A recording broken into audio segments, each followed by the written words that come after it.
জন্মাষ্টমীলৈ যাবলৈ নাপালোঁ, যিহেতুকে যাব নোৱাৰোঁ, মোৰ অসুবিধা বিশেষ, সেইটো কাৰণে যাব নোৱাৰিলোঁ। ঘৰৰ ওচৰতে নামঘৰ ভাগ, আৰু আপোনালোকে চাগে নিশ্চয় নামঘৰতেই আছে সকলোৱে। আমাৰ ৰাতি পাতিছে, দিনত পতাহেঁতেনো ওচৰত থাকিব পাৰিলোঁহেঁতেনে, কিন্তু মই যাব নোৱাৰিলোঁ মোৰ নিজৰ অসুবিধাৰ কাৰণে।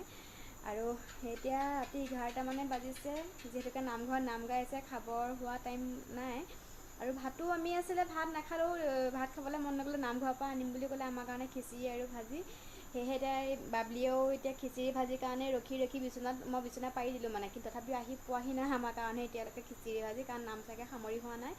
আৰু সেইকাৰণে তাই এতিয়া তেনেকৈয়ে শুইছে, ঠিক নাই টোপনি গুচি যাবও পাৰে, নহ'লে আইতাকে আমালৈ লৈ আনিবও পাৰে। কৈছে বাৰু তহঁতি খাব নালাগে, মই তহঁতলৈ লৈ আনিম। সেইটো কাৰণে ৰখি আছোঁ এতিয়ালৈকে ধুনীয়াকৈ বিচনা পাৰি মেলি ধুনীয়াকৈ এতিয়া ৰখি আছোঁ, আহিব আনিলে জাষ্ট খাম আৰু শুই যাম আৰু।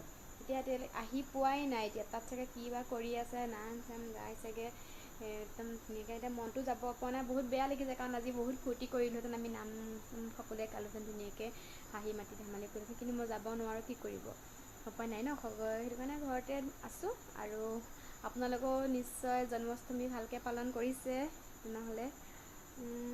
এতিয়া আজিলৈ বাই।